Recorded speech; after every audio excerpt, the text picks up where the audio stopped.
Básicamente te queríamos consultar sobre eso. ¿Qué pasa con el impuesto, mira vos, con el aumento a los jubilados y con el sistema jubilatorio? ¿Qué tal, Alfredo? Buenas noches. Buenas noches. ¿Qué decir que no se haya dicho aún sobre la estafa a los jubilados, ¿no? Estafa que se aceleró en el 2008, en aquel evento que ocurrió en noviembre de aquel año con la estatización de las famosas AFJP, prometiendo millones de jubilaciones, que efectivamente hubo nuevas jubilaciones. El problema es que a los jubilados que aportaron toda la vida les dejaron jubilaciones miserables.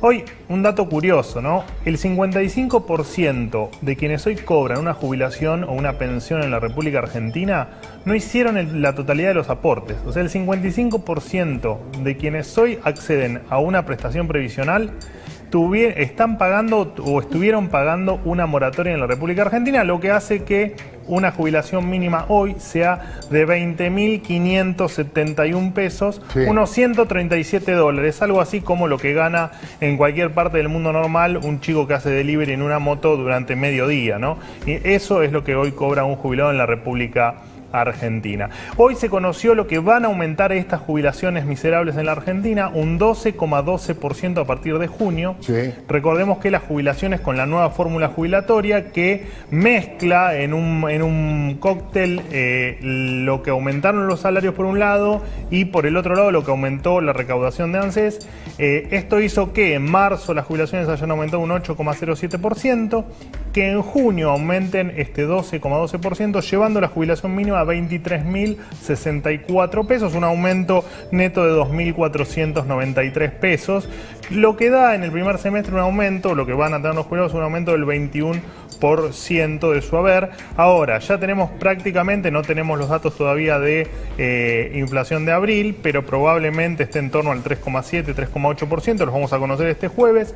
Ya estamos cerca de una inflación del 16%, todavía queda la inflación de mayo y de junio, sí, así que probablemente tengamos más inflación que el aumento a los jubilados en este primer semestre. Vamos a ver lo que pasa. Lo cierto es que los jubilados siguen cobrando una jubilación miserable. Vos sabés que el 65% de los jubilados cobra esa jubilación mínima que estás viendo ahí, 20.571 pesos. ¿El cuánto, perdón, Manuel? El 65% tremendo, de los jubilados. Y el 80% cobra menos de 35.000 pesos. O sea, estás en un sistema jubilatorio completamente miserable, donde es cierto, el 98% de quienes tienen edad de jubilarse cobran un haber previsional, pero lo cierto es que imagínate, Alfredo, que con 20.000 pesos o 137 dólares no les alcanza absolutamente para nada. El tercer aumento del año se viene en septiembre. Claro. Septiembre, que estamos previo a lo que en principio serían las elecciones generales, contra unos abuelos que están bastante cansados de que a través de los años los estafen y no les paren de robar. Así que va a ser interesante ver qué pasa con ese aumento de septiembre. Ya te digo, en un contexto donde de los 5.300.000 jubilados y 3.100.000 pensionados, entre pensionados comunes y los que cobran algún otro tipo de prestación, hacen que 8.400.000 personas estén atadas a esta nueva fórmula que dijeron que la hacían para que no pierdan los jubilados contra la inflación. Y la verdad es que increíblemente en la fórmula la única variable que no se tiene en cuenta es la inflación. O sea, señores jubilados y pensionados, más tarde o más temprano los van a volver a estafar. Una vez más, muchísimas gracias, Manuel. Le metieron la mano en el bolsillo. Siempre me gusta decir, vinieron a redistribuir la riqueza y la redistribuyeron entre ellos. Y en realidad lo que redistribuyeron es la pobreza, porque estas son en su gran mayoría jubilaciones de pobreza. Pero quiero preguntar a Candela, ¿qué te parece, Candela, vos la posibilidad de adquirir vacunas en el exterior y alguien que las pueda donar o las pueda acercar al Estado como propuso Almeida, por un lado, y por el otro lado, el hecho de que quien pueda se vacune en el exterior, como hizo Macri, como hizo Jorge Lanata, Ángel de Brito, bueno, y tanta gente? Buenas noches, Alfredo. Buenas noches. Bueno, empiezo por la segunda pregunta. Creo que desde mi punto de vista no le pondría una carga moral al tema. En principio entiendo que no le estás sacando una vacuna a otra persona viajando al exterior, no te estás salteando un lugar en la fila, al contrario, si lo miramos desde un punto de vista más pragmático, creo que incluso conviene. A lo sumo, sí me parece que demuestra, en todo caso, que el plan de vacunación en Argentina no es lo que se esperaba o lo que se necesitaba, porque claramente hay gente viajando al exterior porque acá no hay suficientes vacunas.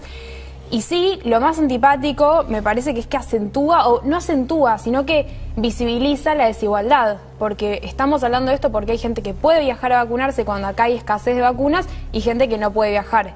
Entonces, me surge mirarlo de esa manera. Respecto de lo primero que habías preguntado, no tengo las precisiones para opinar, pero sí creo que, a ver, es simpático querer comprar vacunas para un pueblo y ojalá pudiera ser así. Pero algo decía recién el doctor Sin y también decía recién Lanuse, que no está en este momento de tanta experimentación y donde los tests, o por lo menos el avance de las vacunas, se va testeando bastante minuto a minuto y con la urgencia que requiere el tema, no sé cómo respondería un privado ante un efecto adverso para una población, ¿no? Entonces ahí creo que hay algo un poco más, bastante más fino para mirar y no lo tengo claro. Manuel, ¿cuál es tu opinión, Manuel Adorni? Muy buenas noches. Alfredo, ¿qué tal? Buenas noches. Bueno, primero en relación a irse a vacunar al exterior, te diría que es casi un acto hasta de patriotismo, si no fuese porque es un acto individual, ¿no? Porque en definitiva estás liberando una vacuna de las que son escasas en la Argentina. Tenemos 67.000 muertos, o sea, 67.000 personas que no llegaron a darse la vacuna. Por lo tanto, alguien que se da la vacuna en el exterior me parece que es un acto que ayuda al pueblo argentino. Lo que dijo Santiago Cafiero no es ni más ni menos que las palabras de un gobierno mediocre y de un gobierno de mediocres, porque en definitiva la realidad es que cada uno con su dinero tiene la libertad de hacer absolutamente lo que quiera, y a mí me parece que me mienten cuando me dicen que en diciembre iba a tener 300.000 personas vacunadas, me mienten cuando me dijeron que en enero iba a tener 10 millones de personas vacunadas, que en febrero iba a tener otras 10 millones de personas vacunadas, y en el medio se me roban las vacunas. Por lo tanto, cada uno de los que hoy se está muriendo le tengo que cargar la responsabilidad a quienes se robaron la vacuna, ¿no? Porque esa vacuna podría estar en el brazo de una persona que hoy ha fallecido y que no está entre nosotros por culpa del coronavirus y de la corrupción. Así que no veo qué tiene de malo, más allá de una cuestión ideológica o de el tribuneo o el discurso para sus votantes, que no sea más que aplaudir al que se logra vacunar afuera. Y con respecto a abrir el juego al sector privado, bueno, no veo por qué no. Digo, ellos fueron unos grandes ineficientes. Y no es que el mundo ha sido ineficiente, no es que el mundo está bañado por un desierto de vacunas, como lo han definido muchas veces, sino simplemente hay países que fueron más eficientes que nosotros, que arreglaron las cosas antes que nosotros y que no ideologizaron el tema vacunación como hicimos nosotros. Así que qué mejor que en tal caso, si el sector privado es malo repartiendo y comprando vacunas y vacunando a la gente, bueno, probemos, porque el Estado la verdad que hasta ahora lo que ha hecho fue un terrible papelón y lo único que ha generado ha sido muerte. Le quiero pedir a Manuel Adorni. Manuel ha preparado un trabajo realmente interesante desde el punto de vista económico. Aquellos que quieran saber qué va a pasar de ahora en más hasta fin de año, por lo menos cuáles son las previsiones que se están haciendo con el tema del dólar, con el tema de la inflación, del crecimiento en la Argentina, les recomiendo que escuche esta columna de Manuel Adorni. Manuel, te escuchamos. Gracias, Alfredo. Bueno, en realidad es un informe que publica el Banco Central de la República Argentina y que precisamente es la particularidad de esta proyección, ¿no? Por supuesto que abundan las proyecciones y la futurología sobre lo que va a pasar en la economía argentina. Este informe, lo particular que tiene es que lo hace el Banco Central y se llama Relevamiento de Expectativas de Mercado. Ahí lo estamos viendo en placa. Este es un estudio que se hace entre 42 participantes, 23 son consultoras de la República Argentina, 13 son entidades financieras, o sea, bancos de la República Argentina, y hay 2 analistas internacionales que han participado como para ponerle un poco más de criterio al asunto. Y vos sabés que la otra particularidad que tuvo este mes el informe es que muchos no quisieron aportar datos porque quedaron enojados. ¿Te acordás, Alfredo, cuando el ministro Guzmán dijo que la culpa de la inflación eran de los que hacían proyecciones? Seguro. Bueno, increíblemente muchos no quisieron dar los datos para que después no los acusen de todo lo que te acusa este gobierno cuando das un dato que a ellos no les gusta. Inflación para el 2021, bueno, lo que dice este informe es que la inflación va a ser del 47,3%. Con respecto al informe del mes anterior, todo lo que yo te voy a nombrar ha empeorado, los indicadores han empeorado, o sea que este año vamos a tener un 47,3% de inflación, según este informe. Vamos a tener una inflación mensual hasta junio que no va a bajar del 3% y que a partir de julio va a estar posicionada entre el 2,5% y el 3%. Por supuesto, van a hacer todo lo que puedan para ponerle el freno a los precios Los analistas ya no sabemos bien cómo lo van a hacer, porque la verdad que bastante mal les está saliendo, pero año de elecciones, los especialistas y los que participaron de este informe creen que van a hacer todo lo posible y que la inflación va a lograr estar del 2,5 al 3% en la segunda parte del año. Crecimiento del PBI, 6,4%. Vos me dirás, bueno, es más alto que lo presupuestado por Guzmán. Sí, pero vos sabés que es cada vez más bajo. Cuando uno analiza los últimos informes que publica el Banco Central, similares a este, en todos tenés que esta proyección va bajando y que cada vez el crecimiento se va desapareciendo cada vez más. Por supuesto, acá juega mucho el tema de las restricciones, ¿no? Restricciones que en algún momento dijeron que la segunda ola no venía porque íbamos a estar todos vacunados. Bueno, ahora parece no solo que estamos en la segunda ola, no solo que tenemos restricciones, sino que parece que esto va a dar para largo. Y la desocupación, todos coinciden en que se va a mantener en números similares a los actuales, en el 11%. Por lo tanto, si bien no va a empeorar, lo cierto es que seguimos sin generar empleo, Alfredo. Claro. Este es un país que no genera empleo genuino. Por supuesto que no te voy a hablar de que el único sector que creció en materia de empleo fue el empleo público, ¿no? El empleo a dedo y el empleo por parte de quienes nos gobiernan. Así que esto es lo que espera el mercado de acá a fin de año. Y te diría que es bastante optimista en virtud de tener un ministro de Economía que, como nombraste recién, no puede echar un subsecretario, un funcionario de tercera línea. Un ministro que nunca tuvo plan económico, que a lo único que lo abocaron fue a intentar arreglar la deuda, que tampoco lo logró, o al menos por ahora todavía estamos peleándonos ahí con el Club de París y con el Fondo Monetario, a ver qué hacemos con el riesgo país por las nubes. Y que incluso sabemos que Cristina ya no lo quiere y que tal vez tenga el tiempo contado. Así que espero que estos números no te los tenga que empeorar dentro de un tiempo, Alfredo. Muchísimas gracias, Manuel. Allí en sus casas la gente tiene una necesidad de escuchar a un experto en el tema para saber qué es lo que está pasando y qué es lo que puede pasar. Así que, Manuel, mayor tipo de bienvenida no te podemos dar, ¿eh? Alfredo, gracias. Bueno, muchas gracias a todos. Buenas noches. Bueno, efectivamente se conoció hoy 4 en punto de la tarde, como es habitual, la inflación oficial de abril por parte del INDEC, este 4,1% versus, por supuesto, el 4,8% de marzo. La verdad es que se esperaba incluso que el número sea un poquito menor que este. El promedio de las consultoras privadas nos decían que la inflación iba a estar entre un 3,7 y un 3,8%. Este fue el número final del INDEC. Y por supuesto, bueno, lo decía recién el diputado, ¿no? Esta es la foto de un país que no funciona, un país que quienes más sufren son los que menos tienen. Ahí estamos viendo en pantalla la inflación interanual. 46,3%. Vos sabés que esta inflación interanual viene subiendo desde noviembre del año pasado. O sea, desde noviembre de 2020, en los siguientes 5 meses hasta esta inflación de abril, que la inflación interanual aumenta. Y por supuesto, este 16,6%, que es la inflación acumulada de este año, es un buen momento para que el ministro Guzmán empiece a recalcular sus estimaciones y empiece a contarnos a todos cómo va a ser para llegar al 29% de inflación que estimó en el presupuesto. Y si no lo va a hacer, como notarán todos, no lo va a lograr el ministro Guzmán tener una inflación del 29%, sería bueno que nos cuente cuál es la nueva inflación que estima. Para que tengamos en cuenta ¿qué significa este 4,1% de inflación? Mira, te voy a contar, Alfredo, que hay 158 países sobre 181 que tienen una inflación menor a un dígito, y hay 120 países en el mundo que en todo un año tienen menos inflación que la que Argentina tuvo en abril. Es terrible. Esto nos posiciona en el puesto 175 de 81.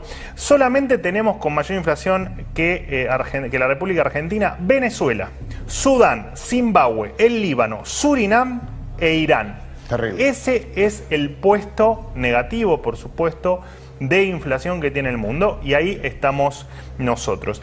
Lo que más aumentó, que es lo que a la gente le importa, prendas de vestir el 6%, transporte el 5,7%, y acá creo que está la clave de todo, ¿no? En alimentos y bebidas no alcohólicas el 4,3%, que está por encima del promedio del 4,1%. Claro. ¿Esto qué significa, Alfredo? Básicamente que el que menos tiene, que es el que gasta todo su ingreso en alimentos y bebidas, es el que más sufrió. Ahora, después el gobierno te dice que en realidad este es un problema internacional porque están subiendo los commodities. Bueno, yo te cuento también que en abril Paraguay en alimentos y bebidas tuvo una deflación, bajaron los alimentos y bebidas en Paraguay un 0,4%, en Uruguay subieron un 0,69%, en Brasil el 0,49% y en Chile el 0,8%. Está claro que es un problema de Argentina únicamente. Y mira este último cuadro que te preparé. Fíjate que el INDEC mide 3 inflaciones. La estacional, que básicamente mide los productos que se mueven de acuerdo al clima, por ponerlo en términos la temporada, claro. La inflación núcleo, que es la que no tiene ninguna injerencia ni del Estado ni de las estaciones climáticas. Fíjate cómo ahí la inflación mensual también está por encima de la inflación general. Pero fíjate la inflación regulada, que es la que te maneja el gobierno. Fíjate que en el último año la inflación fue del 27,6%. Casi te diría que podemos estar hablando que tuvo la mitad de inflación los precios que maneja el gobierno que la inflación general. ¿Esto qué significa?